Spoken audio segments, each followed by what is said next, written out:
Okay, how to restring a guitar. Step one, loosen all the strings. You don't want to just start chopping them off at full in-tune tension. The guitar doesn't like that too much. So you can simply just loosen them up with your fingers. You don't really need any tools for this. Or you can get a string winder and unwind them like that, which is nice. They're pretty cheap. You can get them at any music store. And then if you really want to get them off quick,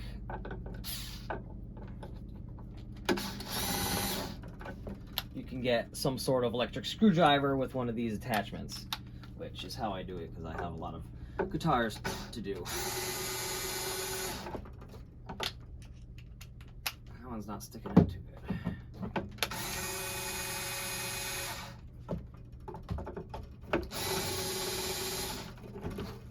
Once you get them all loose, then you can chop them off. If you have a nice big pair of cutters, you can chop them all together, but sometimes the smaller ones, you gotta go one at a time. So, next, here, I have a technique that I'll show you later on, which makes it a little tricky to get the strings out here, but I like to do my strings this way.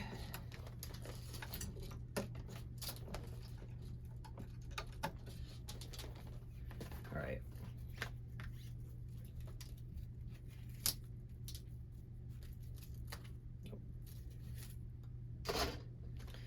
So now let's take a look at this part, at the bridge here. So we gotta pop these bridge pins out. Sometimes you can just pull them out with your fingers. Not all the time. Sometimes, well, that's why I like these types of pliers, because be gentle, because you can break them easily. But you can just kind of do that and pop them up, lift them. Can you see that? Yeah. And also, let's see here. Sometimes on these winders, you'll have this notch at the front that you can use like this, but again, be careful because it tends to mark up the bridge itself there, which I don't like too much. This seems a little better, right? There. So get those out of there.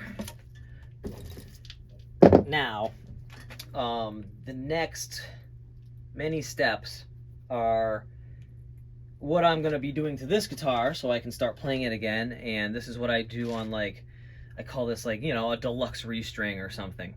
We're not just going to slap another set of strings on it. We're going to clean up the fretboard, polish the frets, clean up the guitar, make sure the tuners are tight and everything. And we're not really doing a setup on it. We're just kind of cleaning it up a little bit.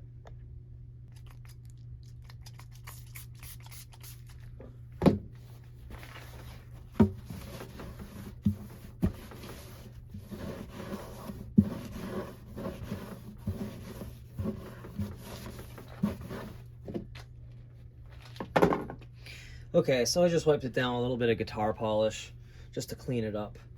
Now I'm actually gonna clean it a little more with some rubbing alcohol, 91% rubbing alcohol. Some people don't like to use this on their guitars. I think it's fine. I've been using it for years.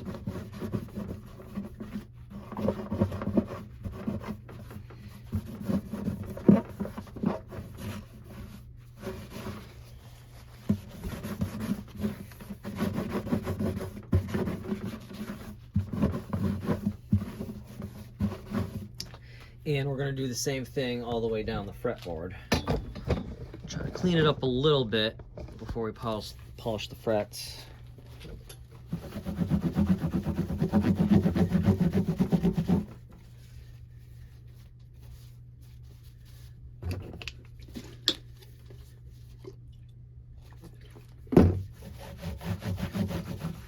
I haven't played this guitar in years, so it's pretty grimy. I think it was probably 2019, 2018 maybe even, that I had last like really played this like often in any way. So bad.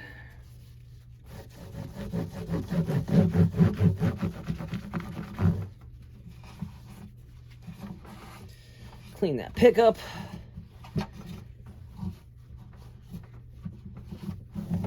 Okay, so clean enough. I'm just gonna keep alcoholing the whole guitar just because, I don't know, it's been in a case forever. It's dirty. It's old.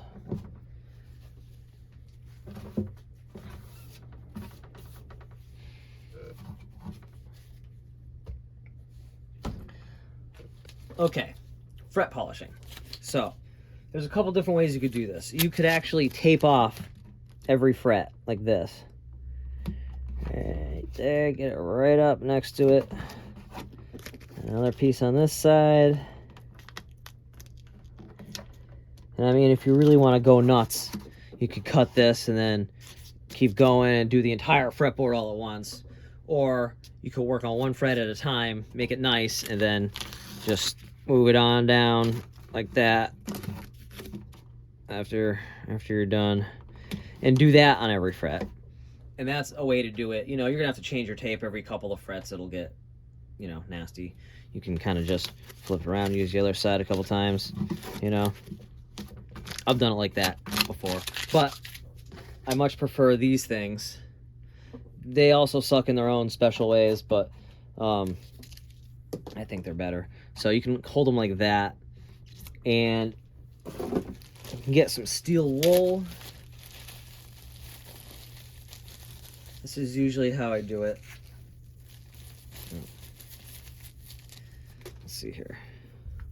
I take a piece about this big. Get it about like that, you know? And then I hold this thing in place. And I give it a decent amount of pressure, but not too much. You don't have to kill yourself because, you know. And this is either 000 or quad 0. Either will work.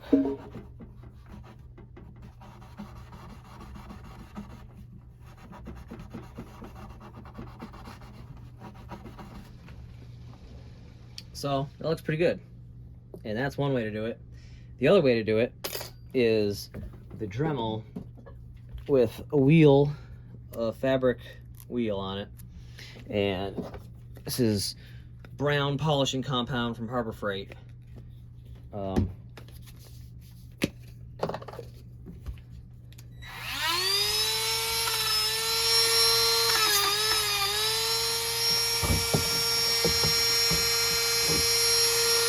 And again with the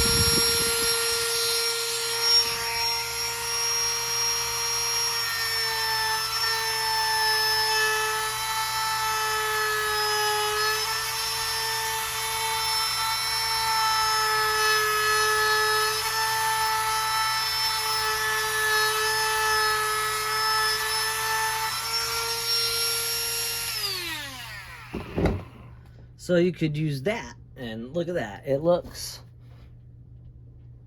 yep, they look pretty much the same. I can't really tell which one looks better or worse. I mean, you can see the difference between the other frets, right? So, I think I'm gonna go with the Dremel. The downside to the Dremel is the polishing compound is now on the fret and in between the fret and down there and everywhere, and it is a mess. And it will also get here on the ends, on those ends. So you really have to clean it up good after you do it. But I still want to clean this guitar more anyway, so I think we'll do that and save on my elbow and my fingers from squeezing the steel wool. All right, let's see. We'll give you a time lapse or something. So let's see here. Now I can use the bigger one, which protects a little more. I guess I could have used it there, but this one is good for electric guitars, like, you know, the dusty frets.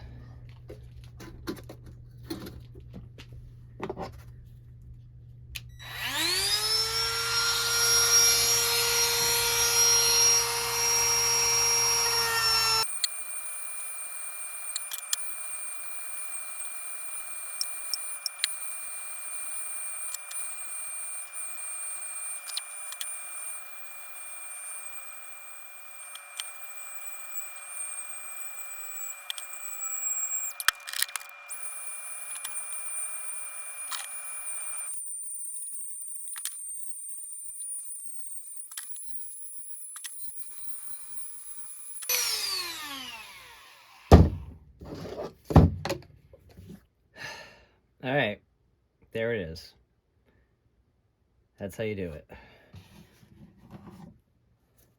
Some steel wool on my pickup.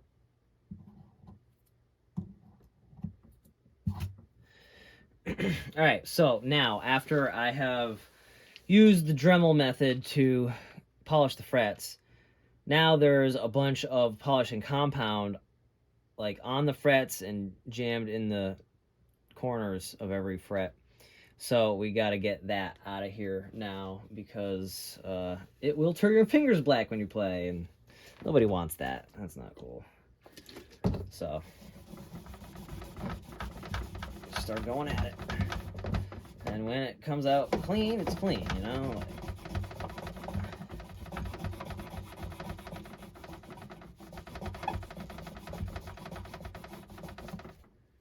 so that's not bad.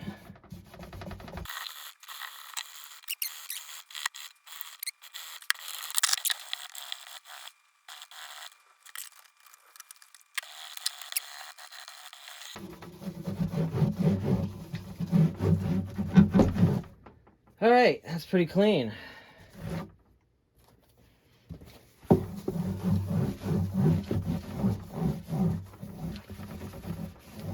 And also the rubbing alcohol has sucked all the water out. So now we have to hydrate or whatever. Right? So this is regular Dunlop lemon oil, fretboard oil, fingerboard oil. You can put it on a violin if you want. So this is a brand new one. It's dry. So I'm actually gonna dab it onto, well, that's way too much, onto a paper towel, and then rub it on with this, because I mean these things get so black from all the different guitars that you rub them on and then you're just transferring dirt from one guitar to another. So I think this is the way to go. Yeah, see how that's way too much? And then we're gonna do the bridge also, because we alcoholed that earlier just to clean it up. And I'm getting, you know, oil all over the body too, but this is my guitar. This is not like a customer's guitar or anything like that, so whatever, I don't care. It's just, look at it.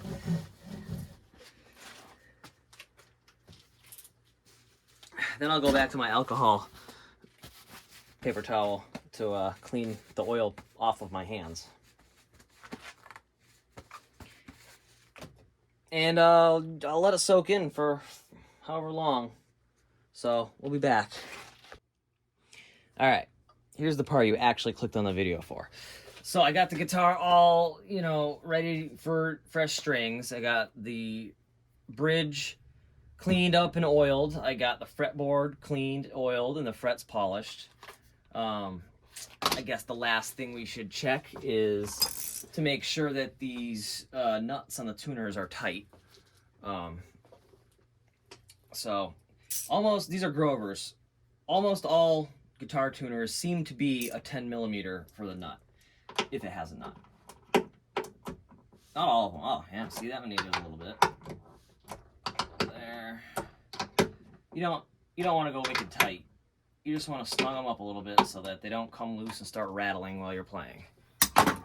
So that's good. That's what we want. So now, specifically for an acoustic guitar with bridge pins, which is standard, so you can do this a couple ways. I think we're gonna actually put all of the strings in the bridge first and then string it up.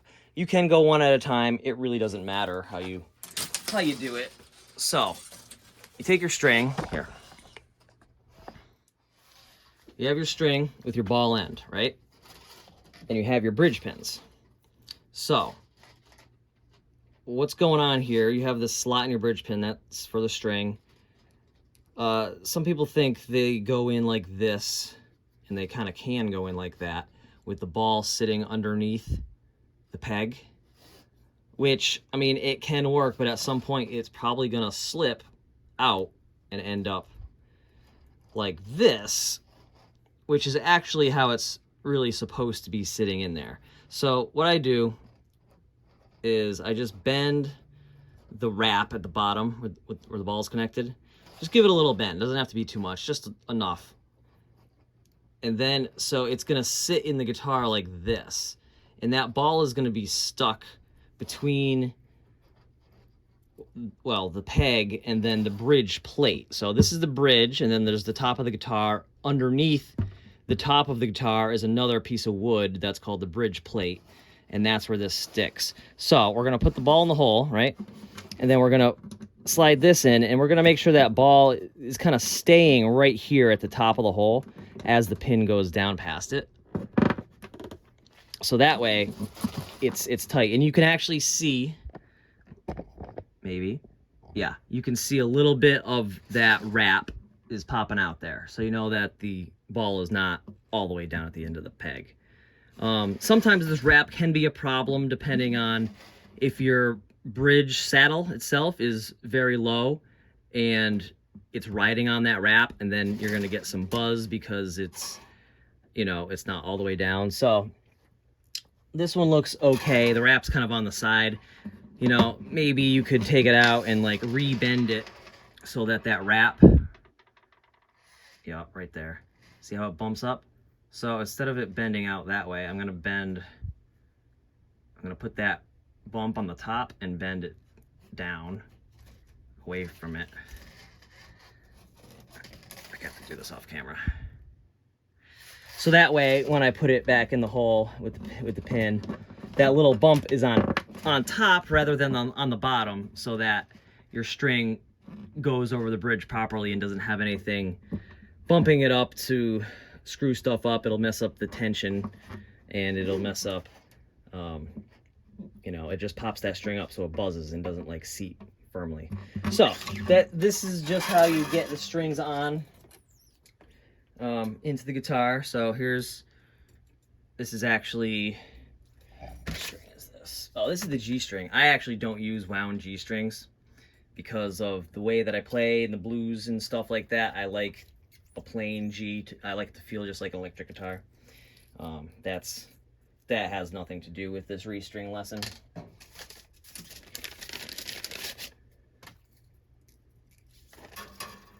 All right, so here's my A string. Same thing. I'm gonna find where that wrap bumps up. So that's on the top, right? On the top like that. And then I'm just gonna bend that ball down. And then I'm going to pop the ball in the hole and push the pin past it like that, all the way in. Give it a, you know, tug, make sure it's snug. And again, that little bit of wrap is on top, so it's not going to get in my way. And because of the way DR packages their strings, here's the B string next. So the wraps on these are a little different. I don't think you have to worry about them so much about which direction they're oriented. But, so here's, yeah, the B string.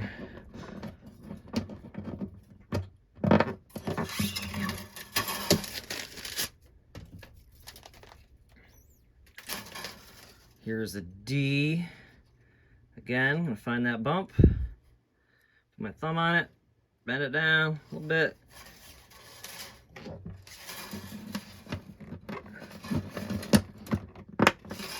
D.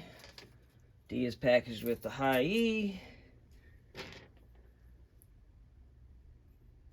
Same thing as the B. We're not really too concerned about where the bump is or anything because it's kind of round. And then, so separately, so this particular set of strings is, these are my favorite acoustic strings. These are DR Sunbeams. I'm not endorsed by them. I don't make any money off of telling you this, but this is what I've been using forever. Specifically, the Sunbeams are made the same way as the DR Tight Fit, the regular electric guitar strings, and so they have a round core wire that the wound strings are wrapped around. Most strings and like all your standard Diodarios or any balls, stuff like that, have a hex core, which you know, there's good and bad to both of them. I'm not really going to get into that right now. But, so I don't like a wound G, so I use a plain G. This pack, this is the gauge. Normally it's a 22 wound, so I'm going with a 20 plain. In the past, I've done 18 planes too, but even though I like it to feel pretty much like an electric guitar, I still pound on it like an acoustic guitar, so that, you know, having that 18, which would be the same as like my Les Paul, is just a little too light sometimes when you're really pounding on it. So I go with the 20. The 22 would be a little too stiff. And look at this string. It's not straight. But it's fine. Because then again, I'm just going to bend the ball. Stick it in there. And now we're ready to do the actual stringing. All right. Okay.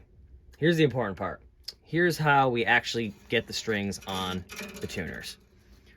So your string is going straight like this. You need to get this hole in the tuner at about a 45-degree angle to the string, like this. So looking at the hole, I want it about there, if you can see that. So the first way I'm going to show you this is the normal way, and then I'm going to show you the way that I actually use on my guitars, which some people absolutely hate, and they will like just tear it apart for whatever reason. I don't care. It's the way I do it, and it keeps my guitar in tune better than not doing it. But so the normal way, the easy way, you have your hole at a 45-degree angle. You're gonna slide your string through there. You're gonna take your thumb and kind of push it right about there. And this amount of extra string, what you have here, that is gonna be your slack. Maybe even a little more than that. Like, yeah, a good solid thumb. Get your thumb a little past there. You know, you want enough to wrap around, but you don't want so much that you have so many windings that it just stacks up the whole post of the tuner. So I kind of go by the rule of thumb, right? So that, and then you would just start winding this up. And I'm not gonna go all the way because I don't want to ruin my string. And you know, the tail or whatever you call it, you know, you want to keep that popping out the top so your string wraps up on the bottom nice. All right, so now I'm gonna put this back to its 45-degree angle that we started with. And this is how I prefer to string a guitar. So this doesn't matter so much on the wound strings, but it will matter more on my plain strings because they tend to slip. So you have your hole at a 45-degree angle. Again, just like before, you're gonna get that slack with your thumb, but this time, instead of just winding it up as is right here, we're actually gonna take this, the tail I'm gonna call it, and we're gonna wrap it back around underneath. See how I'm putting it underneath the string? Now I'm trying to grab it with my thumb, and now I'm pulling it through and wrapping it around, and now I'm gonna pull it as tight as I can so it's right nice and tight on that post. And if you see how this part of the string, I am pulling straight that way, right? So they're going opposite directions from each other. Now I'm going to take the tail that I'm holding and bring it up and over as I'm keeping pressure on this, just like that. I hope you could see that. And it is now locked here. I'm going to start winding it up, and you'll see it as it comes around. All right, so here you can see where the tail goes right under there. So now that's locked in there, and I'm going to keep winding this up until it's at tension. Good enough, right there. All right, that is how I string the guitar. I'm going to demonstrate this 5 more times for you. Here we go. So first, I mean, you can leave these on if you want to. I mean, some people like to leave them because they think they look cool, or they like to poke out people's eyes with them or something. It drives me nuts personally because they all rub on each other, and then you're gonna get some noise that is actually gonna travel, especially if you have a pickup and everything. You're gonna hear that, and that drives me up the wall. So I chop them off. I like these type of cutters, but any old wire cutters will work. But don't use your good wire cutters that you use when you're soldering and doing electronic work, because these, I mean, especially electric guitar strings that are more steel, harder metal, they'll just eat up these jaws. So anyway, we got one string on now. Here's the next one. Also, the order that I am putting these strings on, I am going from the outside in. So I'm going to do the E, A, and D first in this order, so that, well, think about it. If I had done the D string first, right, I would have a string just like this going all the way in front of both of these other strings, getting in my way the whole time. But if you start with either of your E strings and work back this way, you will stay out of your own way. On like a Stratocaster or a Fender or whatever, you know, 6 to a side, whether it's normal right-handed or left-handed, you just go up it so that you stay out of your own way as you go through. I might show you another guitar after this one. So here I am getting my hole at a 45-degree angle to the string going straight across, right about there. I'm going to take my thumb, hold it like that, stick it through the hole, tighten it up, but get that thumb slack in there, right? Now, your tail, again, is going to go backwards, around, and underneath, like that. Pop it out, grab it. Now, this part of the string here is going to stay pointing that direction, and I'm going to pull the tail the opposite direction and get it nice and tight so it wraps right around that post, nice and snug. And the trick to this is keeping everything tight the whole time. So now I have to move this part of the string and make it straight again, and this part of the string has to go up and over. And that's how I do it, just like that. And now I can let go, grab my winder, keep a lot of tension on this.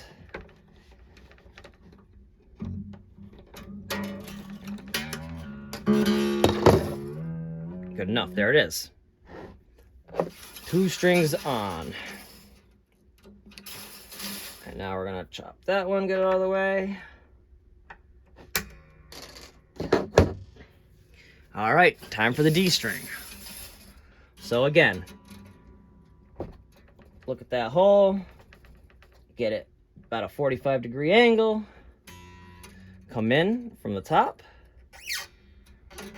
give a thumb's worth of slack, come back around and underneath, pull them tight in opposite directions, and then pull this one. So this one's going to go kind of upwards like this, up, as this one comes forward, like that. Oh, you can't really see past my arm. And sometimes see how I stick my thumb there and encourage that tail to pop up.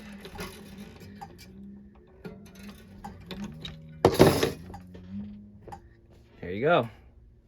So now we have all 3 bass side strings on. Now we're going to jump to the treble side, and again we're going to start with the high E this time and work our way this way so that we're not in our own way the whole time.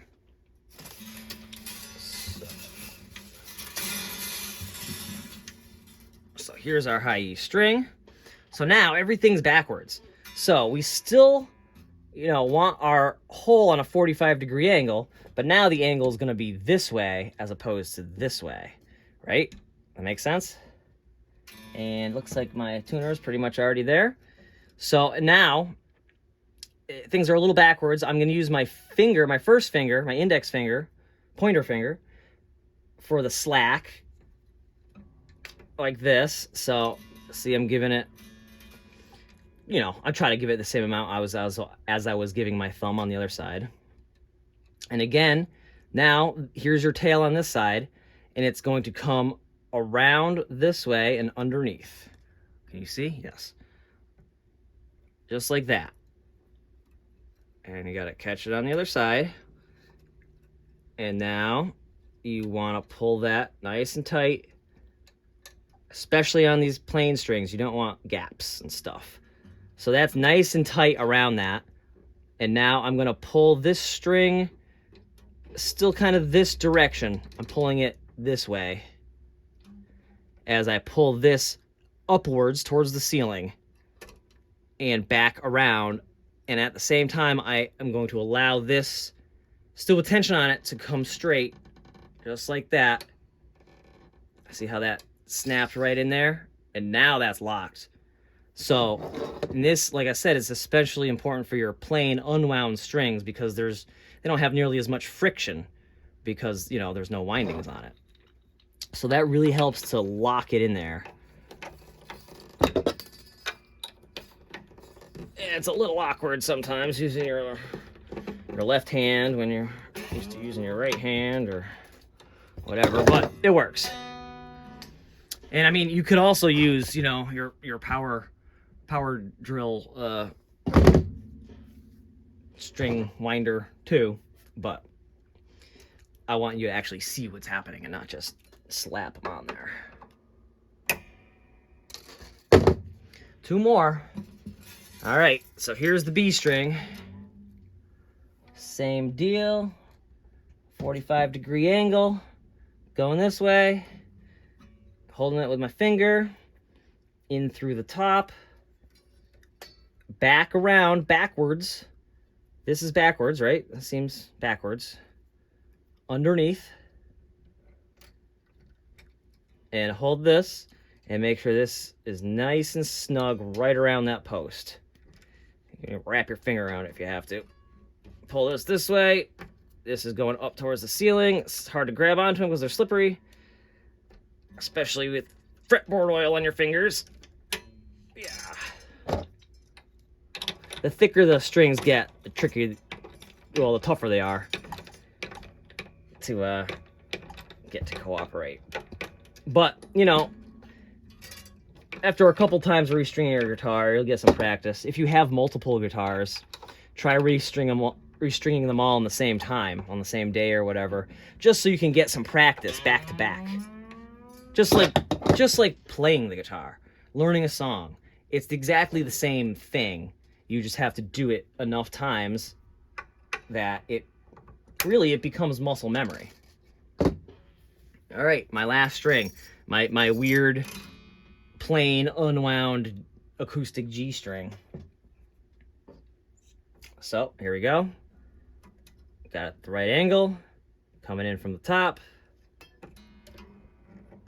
So this one's definitely stiffer. Coming around back. I'm actually going to use my other fingers for this one just because I want it to wrap around nice and not have that little gap. So I'm pulling on that as I pull this back. Not bad. And when you're winding these, make sure, so can you see my pinky? This pinky is keeping, there, this pinky is keeping the string down on the headstock so that all the windings are underneath and they're not overlaying on each other or on top of each other. So it's nice and clean. Oh, you hear that sound? That's the ball end settling under the bridge pin. Sometimes you have to go and push down the bridge pins a bit. You can't see what I'm doing there, but I'm just pushing them down with my fingers. So, yeah, we're not in tune, but there we go. That's it. That's all 6 strings on the guitar using the tie method. Maybe I'll do another clip with some strings I don't care about ruining so I can take them back off and show you the more standard method. But this is the way I was taught when I was in apprentice guitar tech, luthier, whatever. I'm not a luthier, I'm a guitar tech. And that's the way I've always done it. It really seems to keep, especially these top 3 strings, in tune. People will fight about it. People hate that when you take the strings off, you have to do this extra little flick of the wrist to pop it out. But come on, you play the guitar. You have all this technique. You can pop out a string, you know, not a big deal. But if you don't like that, you can do it the regular way too. And, you know, it should work just fine for you. Yeah, the next step. All right, hang on. I'm gonna change camera angle, and the next step I'll show you. All right, so we have the strings on the guitar, but we're not ready to play yet, right? We got to tune them up, but while we tune them, we also need to stretch them so that they'll stay in tune. So first, I'm gonna put it in rough tune. I have my tuner right here.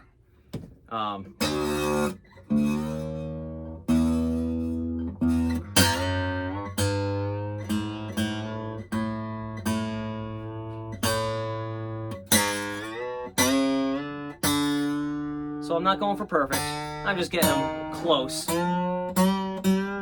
the note they're supposed to be at. And if you hear it slipping like that, that's part of why we gotta stretch them. Anyway, it has G sharp.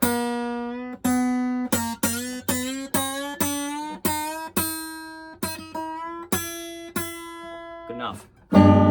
Still sounds horrible because I didn't really tune it. But now the strings are roughly at the tension they're supposed to be. So now I start stretching them. And there's a couple of things that I look at. You wanna make sure everything is locked at the peg.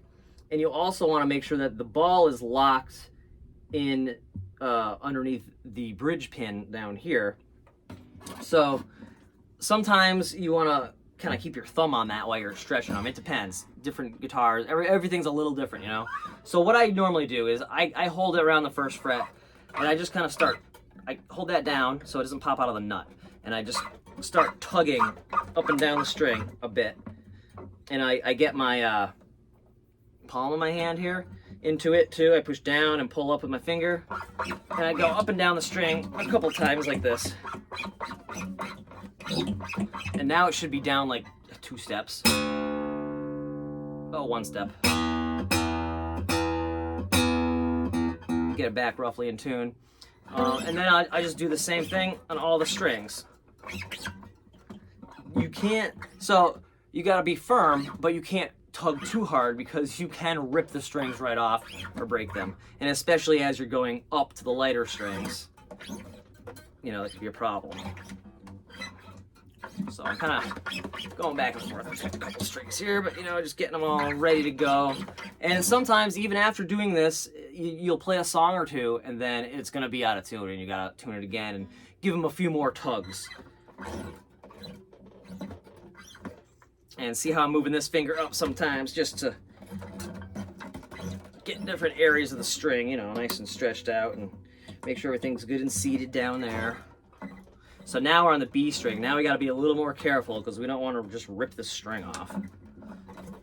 Now here's the high E.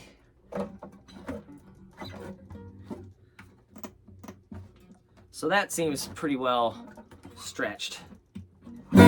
So now we're gonna tune it again. Let's see. Actually, I'm gonna take out a pick.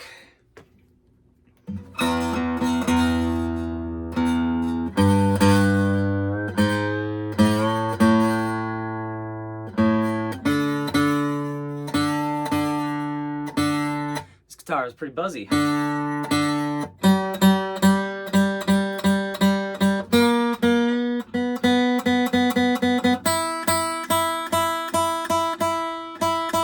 So I just tuned it once. It should be close.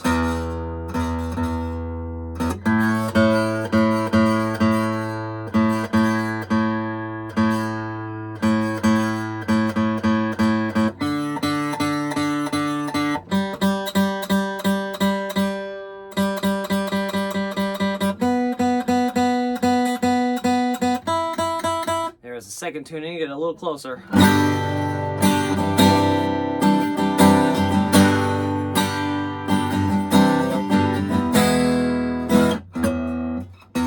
Doesn't sound great to me.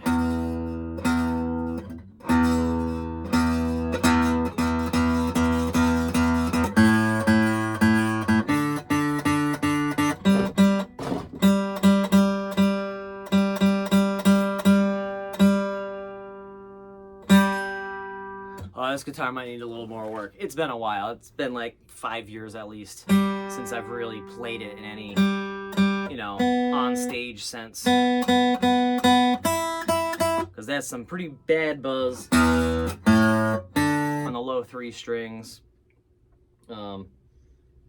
which I tend to sometimes just ignore. If you hit it hard enough, everything's gonna buzz.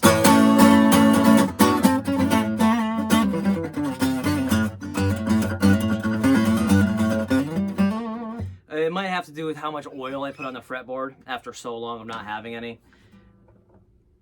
Might have to loosen the truss rod a little bit. It might be time for some fret work. I don't know. This...